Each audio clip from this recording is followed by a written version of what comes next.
할렐루야. 오늘 이 시간에도 하나님께서 주시는 은혜 가운데 나의 삶의 마음의 문을 열고 하나님의 말씀을 담을 수 있는 기쁨의 시간 되길 원합니다. 오늘 말씀의 제목은 여호와 앞에서, 여호와 앞에서라는 이 제목 가운데 이 여호와 앞에서라는 제목을 네 글자로 줄이면 뭐가 될까요?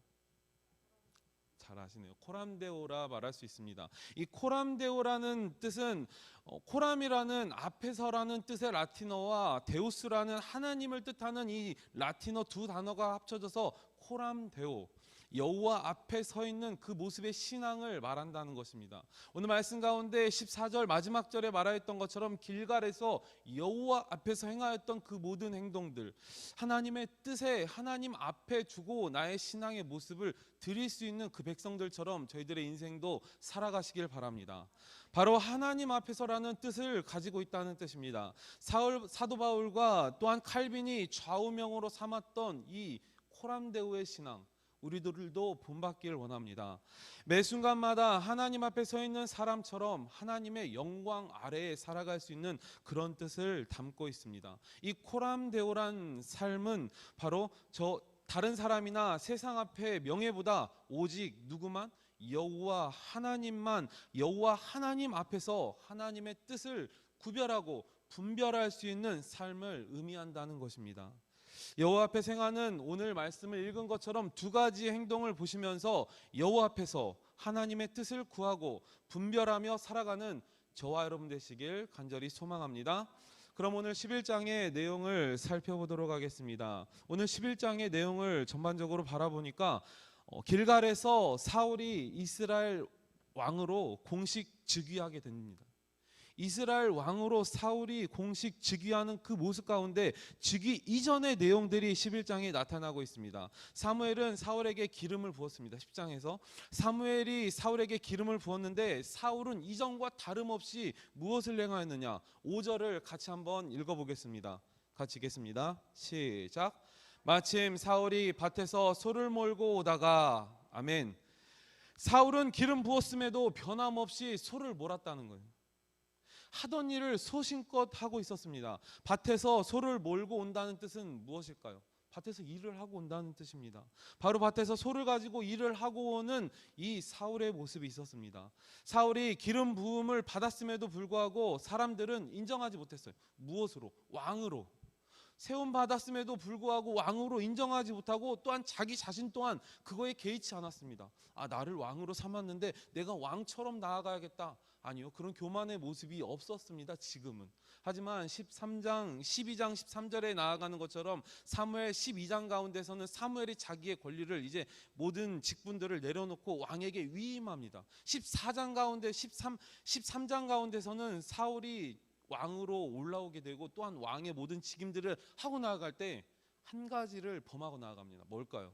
죄라는 하나님이 원하지 않는 그것들을 범하고 나아갈 때 사울의 모습들이 안 좋게 하나님의 뜻에 반하는 모습들로 나아간다는 것을 기억하시길 바랍니다. 하지만 지금 이 순간 오늘 11장 가운데 나타났던 이 사울은 자신이 왕임에도 불구하고 왕으로 기름 부음에서도 불구하고 왕이란 그 모든 특권과 그 모든 권위들을 누리지 아니하고 뭐를 끌고 왔다고요?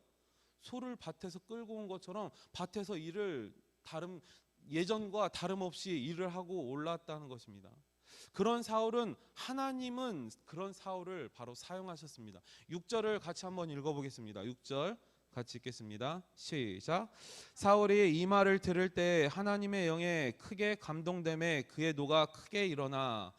사울이 어떠한 말을 들었을 때 하나님의 영에게 크게 감동되었다고 말합니다. 하나님의 영에 의해 사울은 의로움의 노가 하나님의 영에 의해서 큰 노가 발하였다고 합니다. 이 큰 노가 뭘까요? 큰 노.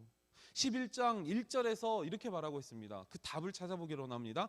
1절을 같이 한번 읽어보겠습니다. 1절 같이 읽겠습니다. 시작.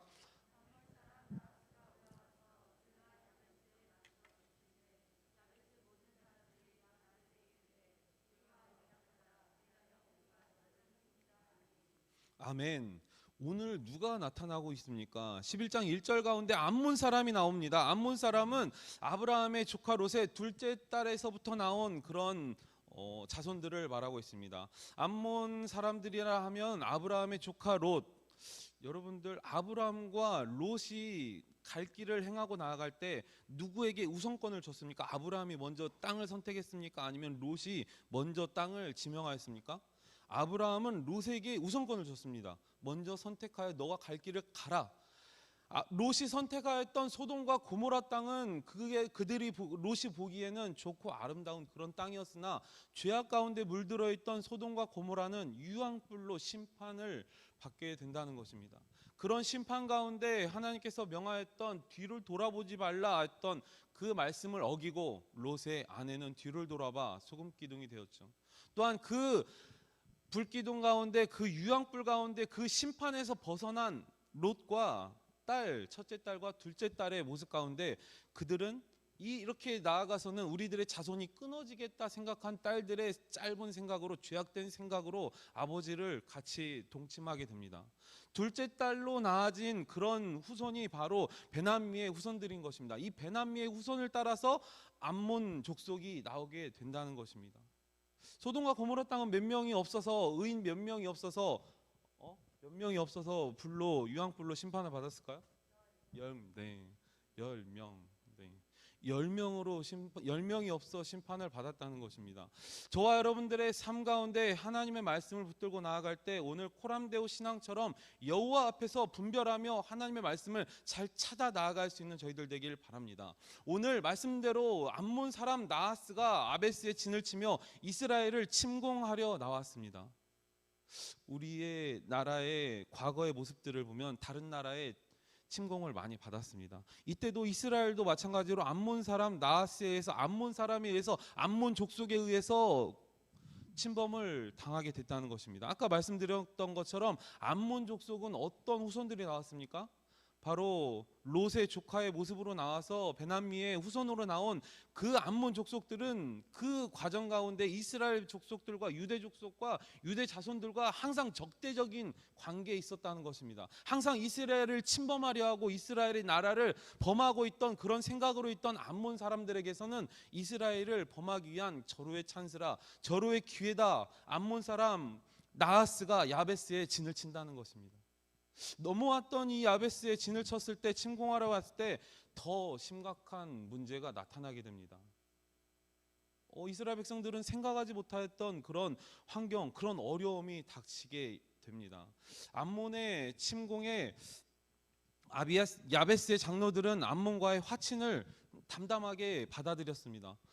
너희들이 침공했지만 이 야베스의 장로들은 그들을 받아들이고 수용하겠다, 화친하겠다, 이렇게 요구를 합니다. 하지만 암몬은 족속들의 이런 화친을 거절합니다. 11장 2절을 같이 한번 읽어보겠습니다. 같이 읽겠습니다. 시작.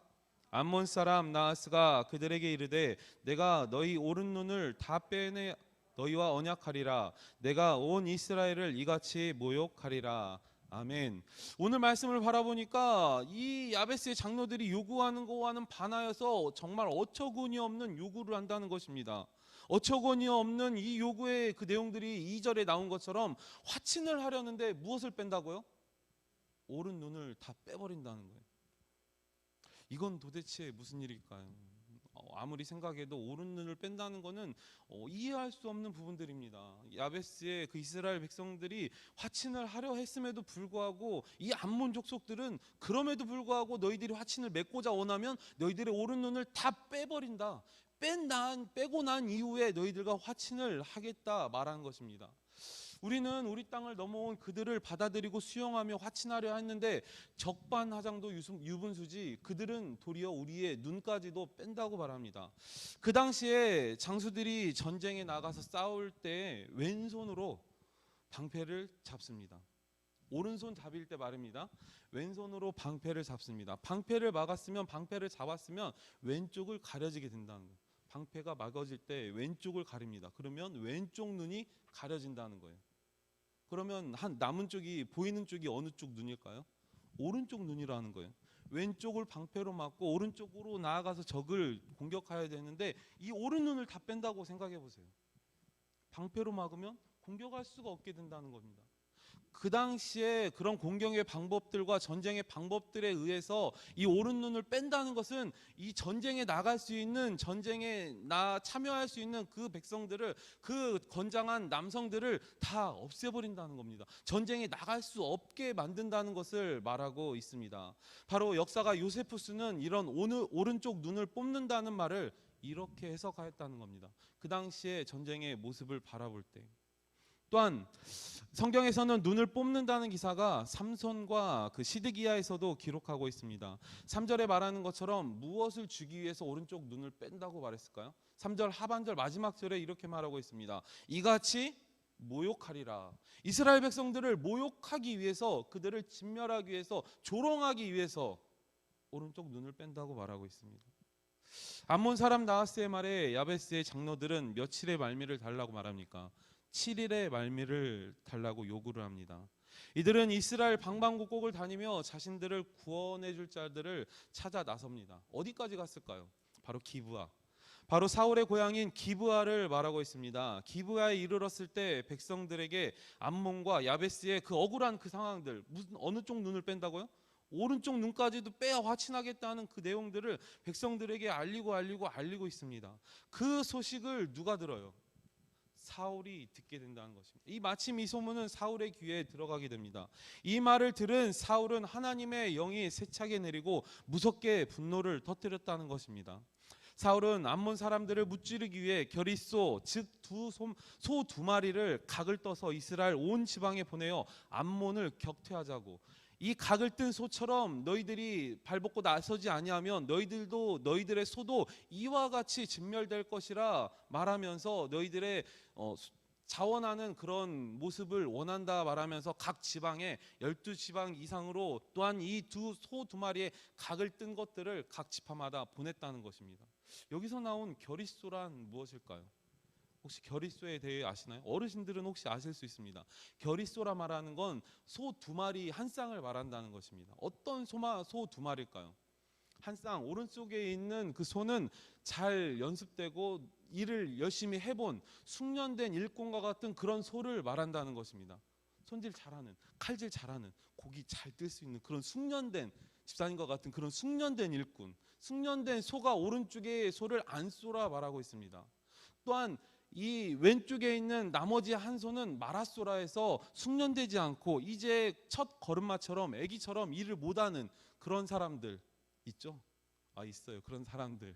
일을 잘 못하고 이제 처음 막 배우는 걸음마와 같은 그런 사람들, 마라소, 이런 배우지 않은 그런 어린 소, 아니면 또한 건장했어도 자랐어도 일을 해보지 않았던 그런 소를 마라소라고 말합니다. 이 안소와 마라소를 두 쌍을 같이 멍에 메어서 일을 하게 되면 2배 이상의 시너지를 내게 됩니다.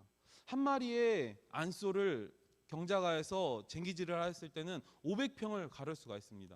하지만 이 겨릿소, 2마리의 안소와 마라소를 묶어서 멍에 묶은 다음에 일을 하게 되면 2배 이상의 일을 합니다. 500평, 한 마리로 500평이면 2마리면 1000평을 경작할 수 있는데 1000평 이상인 2000평 이상의 일을 해낸다는 것입니다. 그러면 여러분들은 2마리의 소를 이끄는데 이 안수와 마라소를 분명히 이끌고 나갈 거라 믿습니다. 지혜로운 자들은 저와 여러분들의 삶의 모습 가운데, 옛날에 그런 어른들의 모습 가운데 2마리의 안수와 마라소를 묶었던 것처럼 이들도 연합하여서 하나 되어서 시너지의 효과를 일으켜 누구를? 암몬 사람들을 격퇴하자고 마라소라는 그런 뜻에 기록되어져 있는 저자의 뜻을 기억하시길 바랍니다. 다시 본문으로 돌아와서 사울이 소 2마리의 각을 떠서 이스라엘 온 지방에 보내어 군사를 소집해 보니 인력이 어떻게 된다고요? 이스라엘에서는 30만 명, 유다에서는 3만 명이 전쟁에 지원하게 됩니다. 총 33만 명이 지원을 하게 됩니다.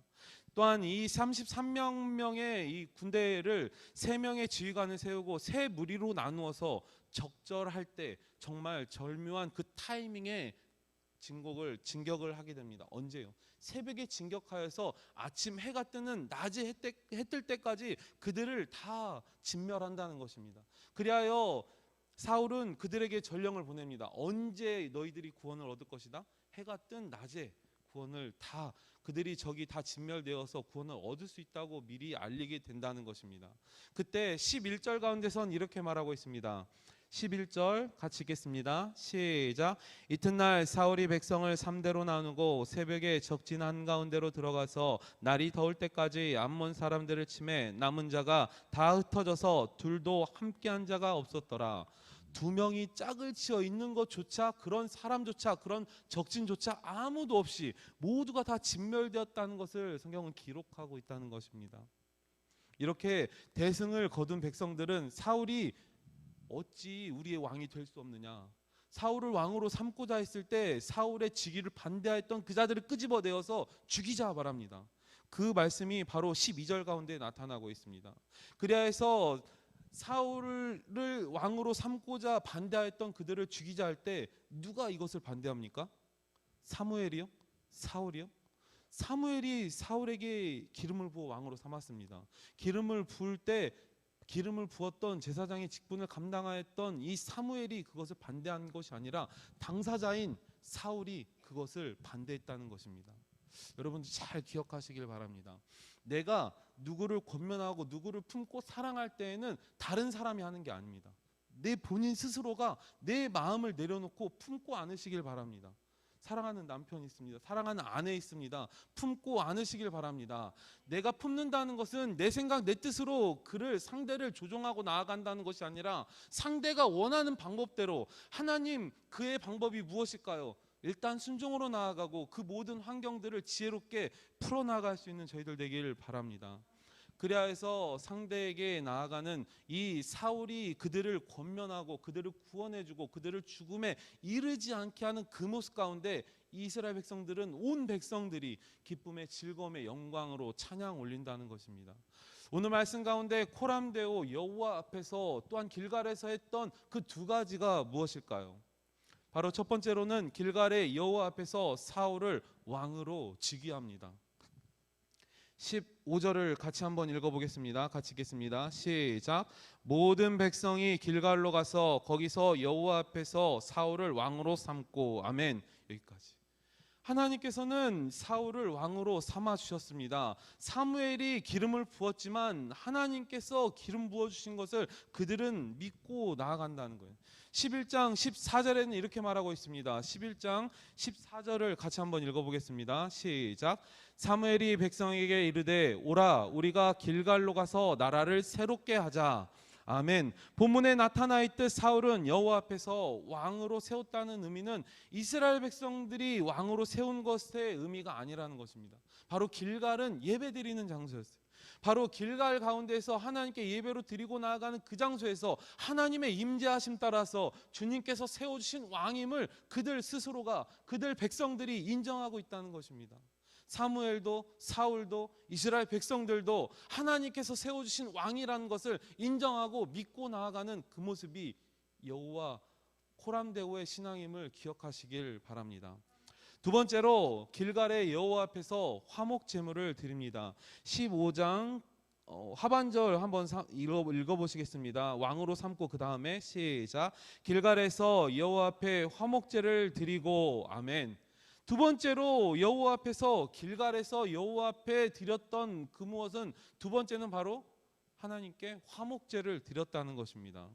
화목제는 무엇입니까? 제물 중에 일부는 하나님께 드리고 일부는 그 예배 제사를 드렸던 그 제사장들이 나누는 그런 제사를 말하는 것입니다. 즉 이것은 화목하자는 사람이 하나님과 화목하자는 겁니다. 다른 어떤 누구과 화목하자는 그 무엇도 될 수 있지만 오직 그 중심 가운데서는 하나님과 먼저 화목하고 하나님과 화목한 이후에 상대에 화목하는 그런 모습이 있어야 됩니다.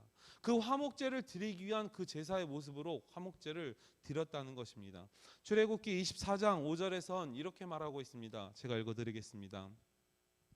이스라엘 자손들의 청년들을 보내어 여호와께 소로 번제와 화목제를 드리게 하고, 이 화목제라 하면 이스라엘 백성들이 시내산에서 언약을 받을 때 하나님께 감사함으로 누구와 화목하기 위해서? 하나님과 화목하기 위해서, 이스라엘에 있는 그 백성들과 화목하기 위해서 하나님께 드렸던 제사가 바로 화목제라고 말하고 있습니다. 그리고는 사울과 사무엘은, 이스라엘 백성들은 크게 기뻐하고 있습니다. 하나님께서 하신 일, 즉 사울을 왕으로 삼아 주신 것, 또한 사무엘과 사울과 이스라엘 백성들이 심히 기뻐하고 있는 그 이유가 바로 하나님께서 하신 일, 왕으로 세워주신 일, 그것에 감사하여 화목제로 드렸다는 것입니다. 코람데오의 신앙, 하나님께서 하신 일에 감사할 수 있는 저희들 되길 바랍니다. 내가 여호와 앞에 섰을 때 주님께서 나를 왕으로 삼아주십니다. 하나님의 백성으로 삼아주실 때 그 백성으로 삼아주신 것 그 자체에 감사할 수 있는 저희들의 모습 되길 원합니다. 기뻐 춤추는 다윗처럼, 또한 사무엘과 사울과 이스라엘 백성들처럼 오직 하나님께만 영광 올릴 수 있는 주의 백성 되시길 간절히 소망합니다. 이제 말씀을 정리하도록 하겠습니다. 여호와 앞에서 그들은 사울을 왕으로 삼고 화목제를 드렸습니다. 그 어디가 아닌 길갈에서 드렸습니다. 길갈은 바로 하나님께 예배드리는 장소였다는 것입니다. 길갈은 어디를 뜻할까요? 저희들이 예배드리는 이 장소가 바로 길갈 되길 원합니다. 여호와 앞에 나아가는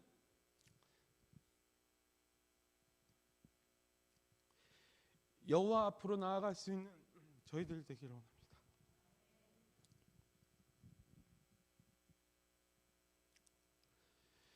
저희들의 삶이 모든 영광의 주인공은 우리 하나님이십니다.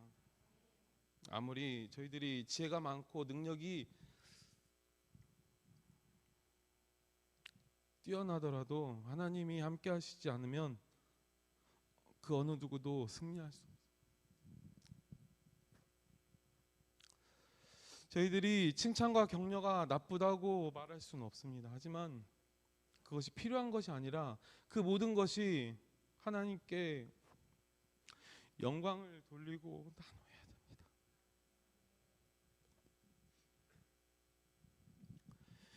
저희들 코람데오의 신앙으로 여호와 앞에 나가시길 바랍니다. 하나님께서는 함께 하십니다. 여호와 앞에서 코람데오의 신앙으로 사무엘과 사울과 이스라엘 백성들처럼 우리의 왕 되신 여호와 하나님만 바라보고 항상 주 안에서 기쁨으로 예배하며 하나님께 영광 올릴 수 있는 저와 여러분 되시길 간절히 소망합니다. 저희들 이 찬양을 드리겠습니다. 찬양단 나와주시고. 코람데오 신앙, 여호와 앞에 나가는 저희들 믿음으로 나아가시길 바랍니다. 하나님 앞에 예배드리는 하나님께서 저희들을 왕으로 삼아주신 그 믿음 가운데 감사함으로 제사드리며 감사함으로 예배할 수 있는 저희들 되길 소망합니다. 찬양 드리겠습니다.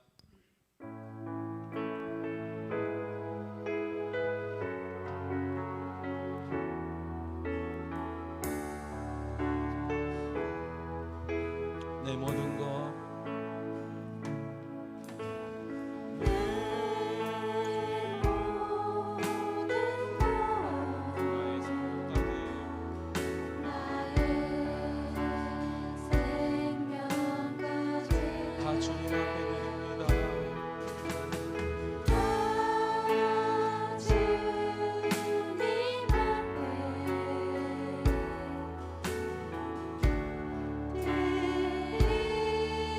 주 임재 안에서 주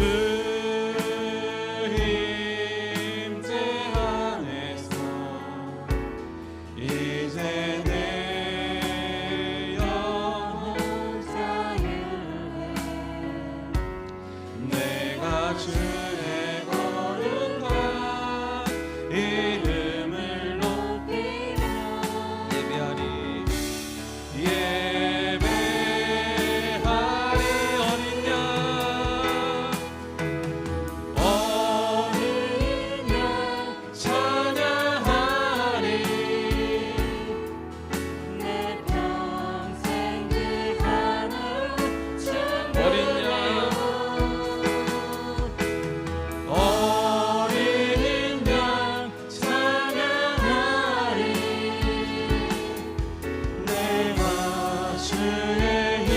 어린 양 찬양하리 어린 양 찬양하리 내 평생 그 하나로 충분해 어린 양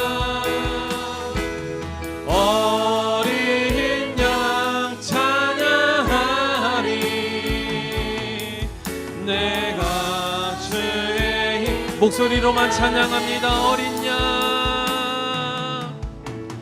어린 양 찬양하리.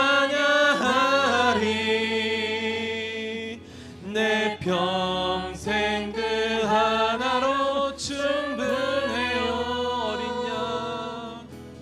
어린 양 찬양하리. 내가 주의 힘대. 어린 양 찬양하리. 어린 양 찬양하리. 내 평생 하나로 충분해요. 어린 양 찬양하리. 내가 주 어린 양 찬양하리. 어린 양 찬양하리. 내 평생 그 하나로 충분해요. 어린 양 찬양하리. 내가 주의 힘. 저희들 이 시간 마음에 손을 얹고 기도하시길 바랍니다.